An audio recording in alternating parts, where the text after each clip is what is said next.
Hi guys, it's your boy Mr. GreatStory. Today we have AskReddit stories. Get comfortable because you going to have a ride.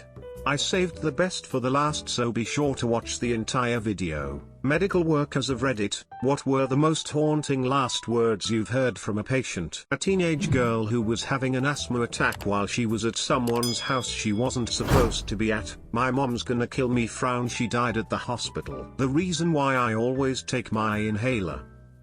I'm an intern at a home for patients with Alzheimer's and have only been there for a few weeks. The first patient to pass during my internship said, "Who am I?" For some reason, it saddens me deeply and I can't seem to let it go. Student: Sir, are you in any pain? Patient: the fuck kind of dumbass question is that? I just got fucking stabbed. Fuck yeah, I'm in pain. He died within minutes.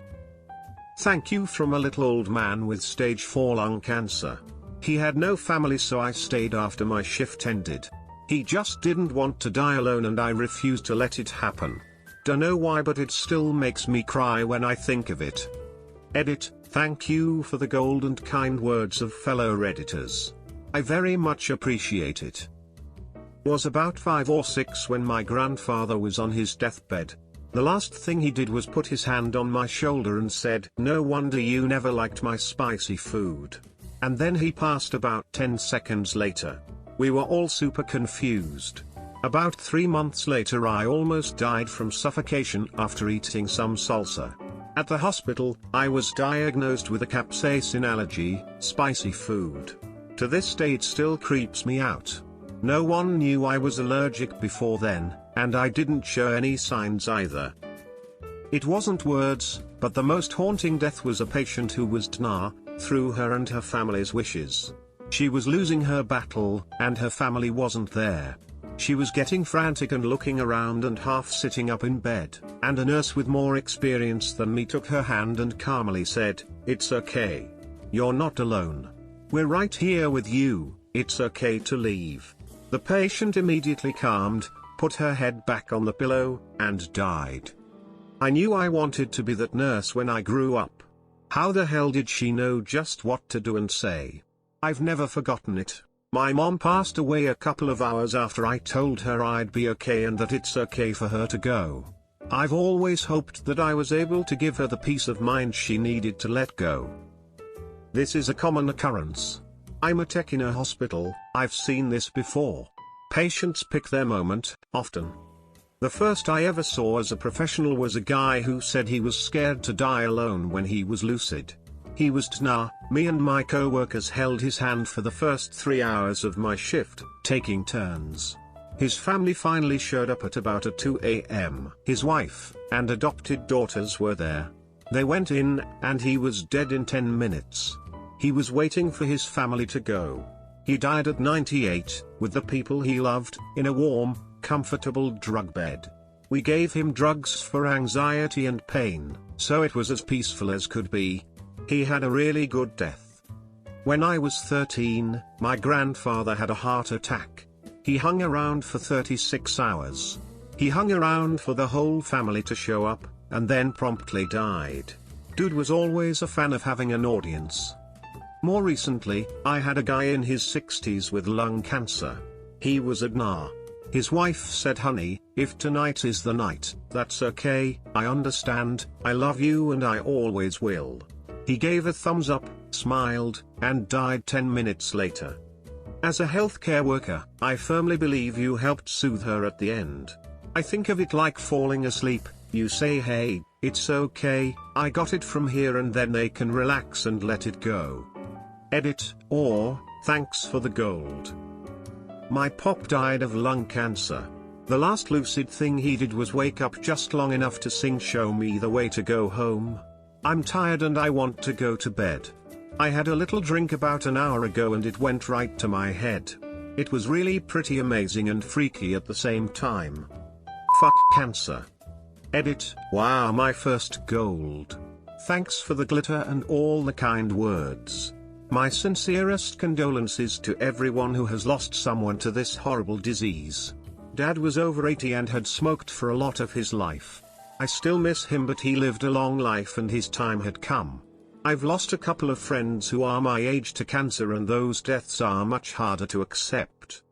He was a foot soldier in World War II and he sang that song while marching through Germany, I believe. Working caregiver in my earlier days, I overheard an old woman console her dying husband. It went like this. "Damn it, Jim, you have beat so many things in your life. For heaven's sake, you beat that murder charge for that guy you killed. You can beat this." She did not know I was listening. Dude died the next day. Nurse, in hospital caring for 40-ish man with a brain tumor, coming in and out of consciousness. Not to be resuscitated. His 16-year-old daughter was crying non-stop for 12 hours. His wife, who had been given a few months to prepare herself, was calm and focused on her husband. I had to routinely check his level of consciousness, which involved talking to him in a loud voice, response to auditory stimulation, which I did not like to do. So I asked his wife to do the loud voice part, so the voice he would hear would be hers, not mine, and she did so without hesitation. The only response we observed with her vocalization was that this by now profoundly unconscious patient took her hand to his lips and kissed it. He stopped breathing very soon after that. I am haunted, but not in a bad way. My grandpa was similar, struggling to hang on but not responsive. My grandma grabbed his hand and said, "It's okay, you can go, the kids will take care of me." He was gone within the hour. He loved her so much that it wasn't a surprise that he needed her permission to die. Edit, thank you for the silver. I didn't expect this to blow up as it did. Thank you all for sharing your stories, they were very touching. Had a patient in the cardiac ICU during my second month of the intern year who had newly diagnosed heart failure that we couldn't figure out what caused it. He was a healthy guy. In his 60s. Did yoga every day, walked a few miles 5 days a week. A genuinely nice guy, which is always a bad prognostic sign. With his heart failure, his heart was so stretched out and not squeezing adequately to provide the blood and subsequent oxygen he needs to the rest of his body. A few nights into his hospital stay, I come in the next morning and discovered that the senior resident had to code him for sustained unstable heart arrhythmia, unstable VTAC. I went and talked with him about it the next morning and he told me that he was in and out of consciousness during it all, from the low blood pressure, but he compared it to the feeling of jumping out of the plane and skydiving. Later that morning I was checking on him again and he didn't look so good. He goes into the arrhythmia again, drops his blood pressure, and is in and out of consciousness. As I'm charging the defibrillator to shock him again, he comes back around to and briefly and asks me if I'm taking him skydiving again and lets out a nervous laugh before losing consciousness. Genuinely nice guy, which is always a bad prognostic sign. Be an asshole, live forever. I'm gonna fuck you all up, old man who never attended his dialysis appointments. A few hours later we had a fire right by his former room, so despite not being all that worrying at the time, he definitely was the only one that followed through on actually haunting us. That cagey old bastard actually did it. I was visiting my grandpa and had to leave town and go back to medical school, and I told him I loved him and would see him later. He told me he loved me too, but no, I wouldn't. He was right, he died a week later of pneumonia. Or, my great-grandma told us something similar to this. We went to Mexico for her birthday. When we were saying our goodbyes, she told us the next time we'd be in town would be when she was 6 feet under. She was right. My grandmother started saying that to me when she turned 70, she died at 96. Continue to watch, the best is still to come. I spoke with my grandpa on the phone before he got really bad and I can't remember for the life of me what his last words to me were. All I remember is that I said I love you. After that when I got to him he couldn't speak anymore. I'm going home tonight, so I won't see you tomorrow, bye. Damn if she wasn't right. When I was training I had a guy go into a massive cardiac arrest. We ended up working on him for over an hour and a half because we kept getting him back then losing him again. He had wet himself during the arrest, which is common, it happens, and he just kept apologizing for making a mess. Wasn't his last words, but the last words he said to me. I am an EMT, and we had a frequent patient, almost once a week. He was a huge dick, but towards the end, he turned into a sweet and appreciative man. We were in his house, which what ended up being our last day there. He knew it. I didn't. He said, "Can I just have a beer before we leave for the hospital?" I didn't let him have it. I should have. One of my co-residents snuck a beer into the hospital for a dying 9-year-old kid. He was clearly on the way out and said, "I'm sad I never got old enough to have a beer," so my friend snuck one in and gave the kid like half of it. He enjoyed it. If my child was dying and I found out someone at the hospital had snuck him a beer, I would be so grateful. It's not really the kind of thing the mom of a sick kid can do, but I bet that kid was tickled pink. I bet he really thought he was the shit, drinking that beer. He must have felt like such a rebel. Not the very last words, but I had a patient in her early 20s who was severely thrombocytopenic and bleeding profusely for days ask me if she was going to make it. I had to look her in the eyes and tell her there is a good chance she wouldn't. I thought she would burst into tears, but no, she just kind of sat back and accepted it. I think she already knew. She died shortly after I got off shift. I've always told patients they may die if things are heading south rapidly. Remind them that we will do everything we can regardless. So far they've all responded just like what you've described. I still question if I'm doing the right thing though. Edit, these individuals were informed after explicitly asking whether they would die or not. I do my best to take everyone's individual preferences into account. I'm an EMT. Had a patient say I don't feel so good right before they dropped dead of a massive heart attack. It was just a matter-of-fact way they said it. President FDR's last words seconds before he dropped dead were, "I have a terrific pain in the back of my head," while he was sitting for a portrait. I bet Lincoln would have said this too. My great-great-grandfather did the opposite. He was rich enough to have 2 personal physicians during the last few years of his life. 3 minutes before he died, he told one of them that he was feeling remarkably well. So well, in fact, that he decided to sit up in his bed. He didn't make it into a sitting position. I know because I have the obituary. They were very detailed back then. When I read or hear "I don't feel so good," I can't stop thinking about Spider-Man in Infinity War. With wide eyes, don't listen to my family, they want to keep me around forever but I just want to die. They won't let me. Edit, she wanted to get off dialysis, which was a death sentence for her. My mom and I cared for my grandmother in her final months. We were at her house pretty much every day, cleaning her up, feeding her, helping her to the restroom, and keeping her company. My grandfather was and is still alive, but he's a shit. We had already done our crying and mourning and were ready to let her go when the time came. When she was clinging to life in the hospital, my aunt and uncles came out of the woodworks. The doctor asked if they should resuscitate and they all emphatically said yes, to do whatever it takes to keep her alive. Basically they were guilty about not having come around until her final moments, and wanted to drag out her misery to make themselves feel better. My mom and I put our foot down. That's not what Grandma wanted, and it sure as hell wasn't what she deserved. It was a fight, but we won in the end and she was able to go without a fight on her end when it was time. People can be really selfish assholes. Edit, obligatory thanks for the gold. Lots of people have been so kind as to say I did a great thing for my grandma, but I truly just did what I feel anyone would deserve. So yeah, thanks for the gold, and thanks for all the kind words. I was one of my grandma's caretakers while she was dying from lymphoma. She lived with my mom. My mom would hear her at night, praying for God to just let her die.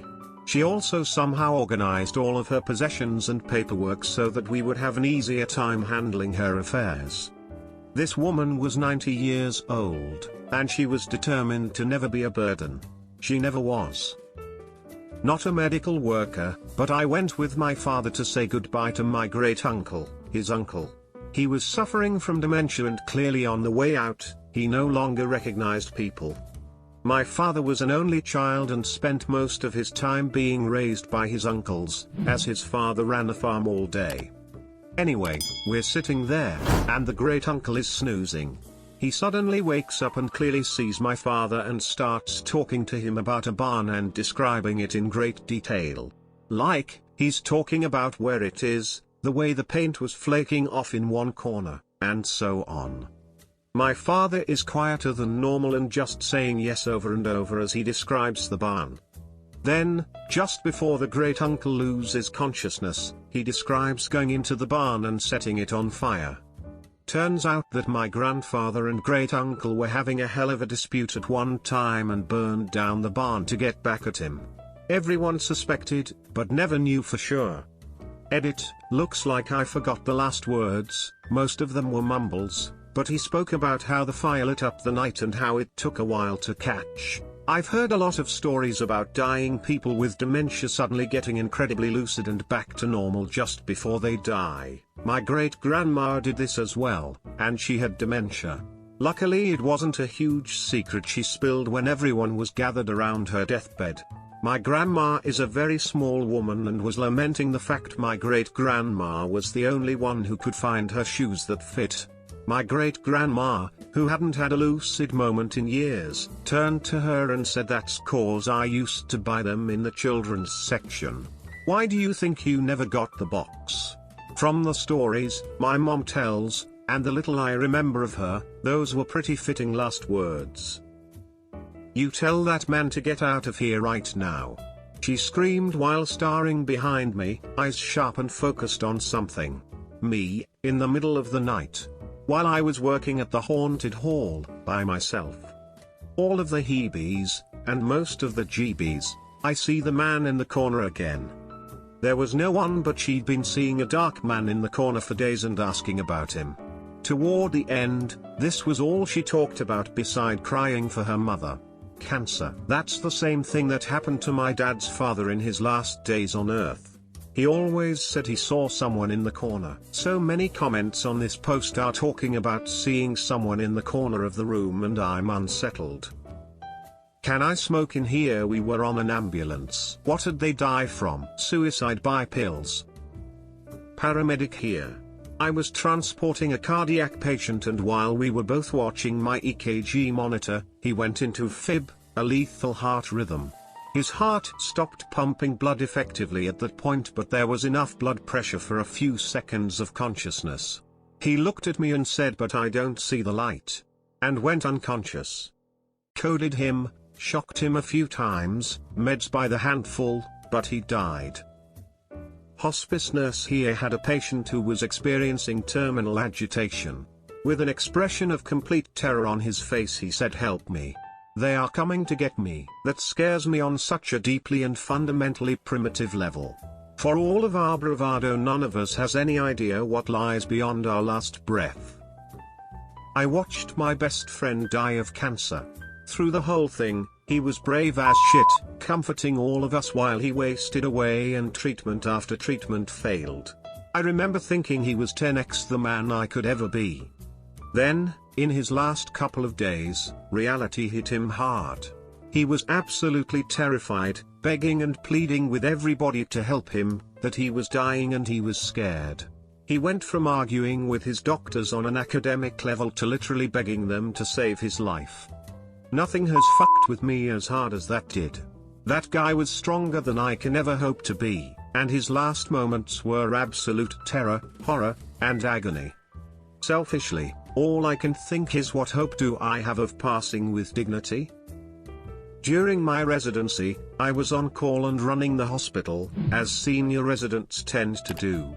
One of my responsibilities was being in charge of the entire ICU, which had about 16 to 20 bed capacity. I was taking care of a man who had a bowel perforation, a hole in his intestines. He had a lung, nasogastric, tube up his nose into his stomach so that he wouldn't drown in his own feces. His brother and sister-in-law came to visit him and they had a nice conversation. I walked in as they were leaving and they said to him, "Make sure to listen to the doctor," as they left. The patient and I talked a bit and he wasn't looking so good. I kept hearing a gurgling sound as he was speaking to me. The kind of sound you make when you rinse out your mouth with mouthwash and spit it out. I immediately checked his tongue tube and it came right out. He looked at me and said I shouldn't have played with the tube. Before going pale and losing a pulse. I did everything in my power to save him that day, but his lungs were full of stool and he died 20 minutes later. The rest of the day I felt utterly numb, and it still sits with me to this day. To have a patient smiling and laughing with you one moment, then being deceased 20 minutes later is one hell of a roller coaster ride. Edit, to clear up a few quick points. The lung tube was attached to a canister on the wall and set to suction to help remove contents. And the patient most likely aspirated. Think about when you eat and cough/swallow at the same time and the food goes down the wrong pipe equals airway versus the esophagus. After he pulled his tube out enough that it slipped out of his esophagus and thus allowed the contents to flow down the airway. I hope this clears things up. Sorry for any confusion. And thanks for the great questions and discussion. I'm doing my best to get to them during work. Edit 2, switched esophagus and airway up. Thanks, kind Redditor. My husband is a PICU nurse and one morning he came home in a bit of a daze. I asked him what was wrong and he told me about a little boy who had been in PICU for a few days already and wasn't getting better. Most nights, the little boy would wake up, so one of the nurses would keep him company while he fell asleep again. My husband was doing just that. He read him a book, then just sat there with the boy listening to music so he would go back to sleep. Before falling asleep, the little boy said, "You were my favorite." The boy passed away in the morning. His little heart gave out and refused to restart. Although all patients are important, some leave more of an impression than others. Until that point, that little boy hadn't stood out to my husband and he felt terrible about it because, clearly, he had made a big impression on that little boy. That was the only patient's funeral he has ever attended. Edit, thank you so much, everyone, for your amazing replies. I have passed along your love and gratitude to my husband. Actually read him some comments and he blushed and got all bashful. Thank you to those who gave this comment silver, gold, and platinum. Since my husband did not receive this prizes, I went and bought him a PSN card so he can spend on his games and made him his favorite for dinner. Smiles. You were my favorite. Well shit, I'd be crying myself to sleep for a week. It's the word that destroys me. Like Lil Man knew it was the end, right now, and was telling someone else. That's an ageless sense of self-awareness right there. I always admire the courage those who are terminal at such a young age, who have spent most of their existence in a hospital, who have gone through painful surgeries or who have suffered from their illness, and have to grow up so fast just to have their light burn out. Such pressure and overwhelming emotions for them, their families, and everyone involved in their treatment. The people that care for these children are saints, and so are the brave little ones who stare death in the face and do not cower. Edit, typing error. Thank you for my first gold, and the great comments and responses of the entire thread. Thank you for your story, and the chain reaction of inspiration that's come from it. It's hearing stories like this, seeing the good nature of people, and witnessing those moments of revelation for those who may have been looking for answers, or solace and found it by the grace of strangers and love of our fellow man. It gives me hope that I wish to spread. Edit, thank you again for the guilds. I am not worthy. Not a medical worker, but my friend's husband was dying from cancer. He'd done lots of chemo and one surgery, and overall his prognosis looked really good. He'd gone through another surgery, and he was due to be released from the hospital a couple of days after this story takes place. My friend had been with him and was going back home to sleep for the night. Just before she left his room, he said, "I'm going to miss you, my love," and obviously she thinks nothing of it, saying, "I'll miss you too. I'll be back in the morning." Couple of hours later he was gone. Nursing home. Most elderly people are at ease as they get nearer and nearer to death. But this old lady, as she deteriorated over her last week or so, would scream, "I don't want to die. I don't want to die. I don't want to die." I don't want to die. Really heartbreaking to see. I think what really makes it scary is all the trivial shit doesn't matter when you're facing death. Dishes, the lawn, picking up pot, etc. After reading this thread, I think I am just going to go home tonight, not complain about anything, and watch Bubble Guppies with my daughter, even though I hate that damn show. Thank you for watching. Tell me what you think in the comments. Like, subscribe and hit that notification bell for more. You are a legend.